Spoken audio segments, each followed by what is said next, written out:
Man, Travis, when you said that you'd see you in a month, I didn't think you'd actually be right about this. Welcome back to Nioh. Welcome to the 10-year LP project. Nah, I think Diabetes holds that record, but really, we kind of set ourselves up for that during the holiday season, but hopefully we'll get the ball rolling again.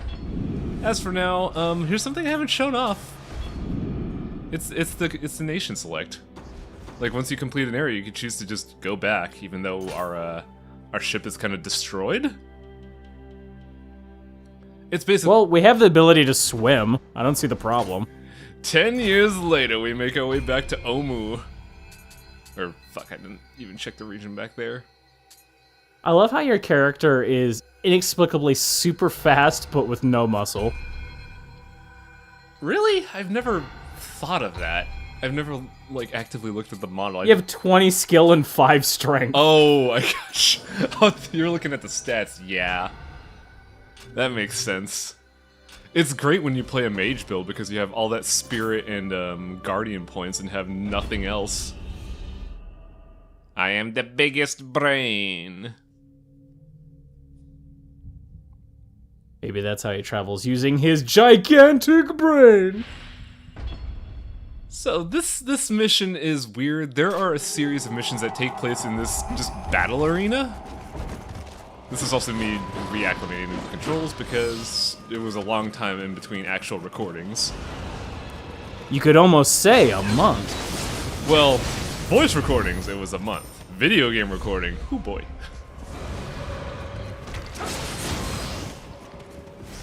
This game's... Was this during the period of time where you were kind of stuck in, was it Mulana Hell? Or La Mulana? Yeah, this was when I was first playing that, I believe. It was always funny to get these messages going like, man, I have no control over my life. This is my life now. Quiet you. It is a fair point though, because I know in one of the LPs somebody just mentioned, do you die if you don't have an LP running? And I'm just like, I've had 3 in hiatus, bro. I've made it big by not doing anything. Pretty much. But yeah, this mission is weird because it starts off very nondescript. It's just fight off a bunch of zombies, but there's a really dumb plot twist involved. That plot twist is the last one's fucking gigantic. He's pretty beefy. There's no reason for him to be huge, but he is, and I find that funny. Also, I gotta show off twin dogs. Lightning puppers. The dogs are really good for where we're at the game. Mainly because I believe they offer sprint speed, I want to say. They offer something that I really like. And some of the other, in the next few spirits we're gonna get, I think like 1 or 2 upgrades are highly specialized. One is exclusively for mages, the other is exclusively for ninjas. Puppers are just all-rounded and they're really nice. Ooh, music change. Yeah, because we're supposed to consider this guy the big bad, but it's just an ogre. We fought these before. Also, I'm just gonna... We fought these a lot. Also, I'm just gonna straight up cheat.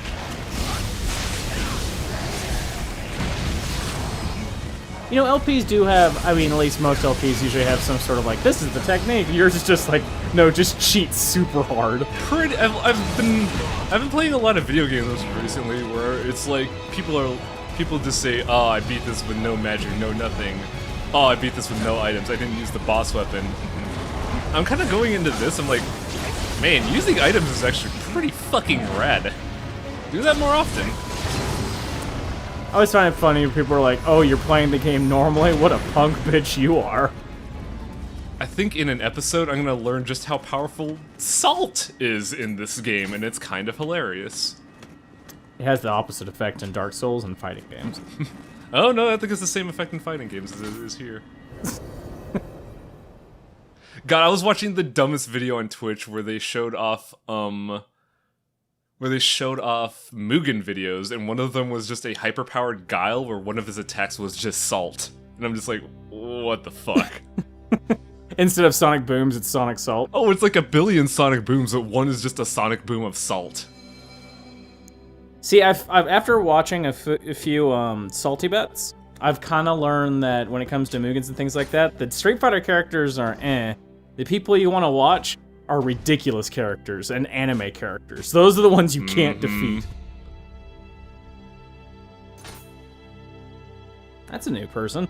That is our blacksmith. We just haven't seen her. Oh, no, I guess we have. It's just been a second since we've seen him, I guess. Well, it's been a month. It's been a while. Also, here's one thing I should be doing every single time I start a new mission, but I always fucking forget. Ammo. This time, though, I'm actually quite full up. I guess I didn't use that much. Huh. Huh. Like, I've played this game, this is probably the 4th time I've played this game through, and every time I do a mission, I'll go in, get the gun ready, ammunition's empty, and I'm just like, fuck! Click, click, click. Oh, shit. Whoa, why isn't it making the bang noise? Wang, is this a cave? It's a retread. Last episode we fought the giant centipede, and we're going back there to do a quick rundown of the mission. Oh, so at least this time it's the same. It's basically the same mission. It's effectively the same mission, except we're not fighting, brain work. We're not fighting the centipede. We're doing the last 2 rooms, which is just this open area, and then the boss arena, which is filled with a bunch of mooks. Now, I know I cut out something, but I remember there's a thing here that I had to show off. So we're not gonna see the whole level again, thank goodness. Yeah. Thank you. That's just assuming I didn't ask. Oh, you're new. Yeah, I don't think he's new? I believe we see him in a submission, but yeah, these guys... I hate these guys! They don't flinch to anything. Yeah, exactly. They got Mondo range, they hit hard, they stagger you, no problem, they have different elements. Whenever I see one, I just fucking go into living weapon mode. It's not worth the effort to learn how to fight them. And you get a bunch of Emerita stones anyways, who cares? Just go burst mode. The new strategy of this game, just go ham when you want. Exactly. What's the point of learning the system of having infinite stamina by mastering the flex system? Just go into living weapon mode, it's fine. Or if you want to be especially lame, play Magic, because hoo boy, Magic is busted. Oh, yeah, I'm getting things mixed up. That was technically the first time we see it here, but those 2 missions, the 3 Anger Gods and that, they're the introduction of that dude. Oh yeah, dogs are useful because they have treasure sense, so you can actually see stuff on radar. I mean, dogs are useful. Is there anything else you need to add to that? I actually have a funny story in regards to that because I've been playing Octopath Traveler a lot recently. In a very specific city, there's a NPC called Good Boy. You can steal from Good Boy, it is a dog. You can also talk to Good Boy, and the description that it gives, at one point it says, if you ever do anything mean to the Good Boy, you are a terrible person. And I was just like, ah, you guys suck. You gain 10 levels of guilt. Pretty much. By the way, guess what's another repeat mission? We've been here before. Yeah. This is the one where you couldn't find the place you were supposed to go for like 30 minutes. Yeah, this one's a bit different though. I just need to go to 3 target locations where I know where they are, don't worry, and kill 3 enemies. I think I got shot in the head. He was like, I'm back to posting, and whatever. That dude is programmed to only do melee, so he was stuck there like an idiot. This won't do. I can't be sitting there without full meter. These guys suck. There we go. Now use those items, yeah. I've made it a commitment to actually use more items in this game, because the items are really useful, actually. I find it funny that games sometimes try to make you feel guilty for using items. It's like, then why did you give me the item in the first place? It's meant to be a crutch for players that are still learning the system. But really, in games like this, where there's no grade, there's no pride on the line, there's no unlocks that are required for doing a X-only run, why the fuck wouldn't you throw salt at people? Use the sake. Get infinite stamina regen. Come on. This shit's simple. Wang's gonna limp his way to victory. I'm gonna fucking drag my way to victory on salt, sake, and weird flame-throwing masks. And a little pettiness. Petty subjective. I also haven't kept up with my gear score lately. You don't have to do this often, but I have hit a point where it's just like, I have better weapons, I should be using them. Seems like it hasn't been a problem at all, but I imagine in the later levels, like, if you... I'm sure there are people who've made through the whole game with, like, the shit tier weapons as kind of a difficulty measurement, but... Oh yeah, that doesn't sound like fun. It really isn't. Back to an LP that we did a while back. Apparently in Hollow Knight, you remember the Ghost Guardians that we had to fight in order to get those soul points? Yeah. Apparently their HP is scaled off of weapon upgrades. So if you never upgrade your weapon, they're puny. Yeah, I was watching. GDQ is running while we're recording this, so I saw the Hollow Knight LP, and apparently the trick is now to never upgrade your sword, but go full magic, because a lot of bosses only scale on weapon upgrades, and you could just go all. Oh, this fucking glitch. What the hell happened? Oh, now you're dead. I got hit by a boulder, and I still had enough HP left, but I got sent in between the wall and a statue, and the animation hung up to where I had a really bad visual glitch happen before I died to my death. But I digress.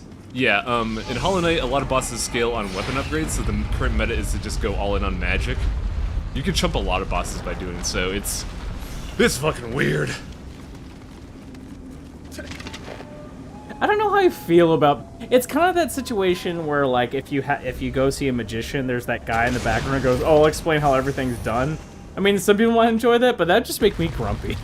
I could see why, because when I learned that, I was like, oh, god damn it, that would have made the LP more hilarious. Oh, blue version, he must be stronger. No, he's just a water element. I mean, technically, water elements maybe it's like Eternal Darkness. Sorry? Maybe it's like an Eternal Darkness thing where it's like he zaps your magic or something. No, if he gets the water stats effect on you, your defense is severely reduced. Elements in this game do have like elemental weaknesses and strengths, yeah, but they also have their own elemental stats effect. Fire is just a DOT, thunder is a speed debuff, water is a damage debuff. What the fuck did earth do? Oh man, I don't remember what earth did, shoot. Give you a sandy taint. Yeah, pretty much. We'll go with that.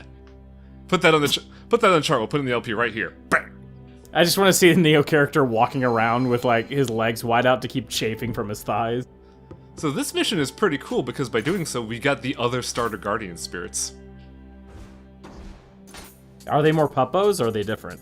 The starting ones we had an option of talisman bird, shark, or dog. I love the idea of shark. Yeah, I believe the dog is purely physical based. The shark looks to be utility because it's anti-human. It provides key energy and the like. Sharks are anti-human. Yeah, go figure, right? Yeah. And the bird is speed. It gives you more dexterity and more move speed. A good starting Birds are dangerous because you never know what they're thinking. They don't show expressions. Yeah. Now here's a system I never showed off because I up and forgot about it.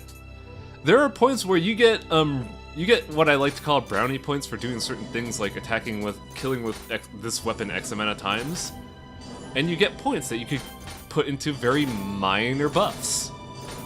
And there are 2 tiers of this. Brownie points? Who are you impressing? I have no idea. But I get this for doing, like, micro chivos.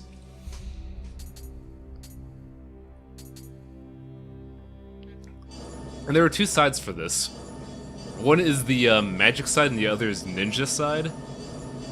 And then you can just reset these, so if you don't like the buffs, you can just undo them. But it's something neat that I keep forgetting about. I'll just play through the game and then I go here and I'm like, oh wait a minute, I have like 30 of these points. Oops. And we gotta look at skills because I have a bunch of samurai points just cluttering up space here. I do appreciate that they made a little cinematic so you can view your moves before you pick them. Yeah, that's always a nice thing that I love they add to games. I don't know if any games did it before this, but I think the new God of War and Red Dead did that, and man, it's nice. It's nice to know what you're getting.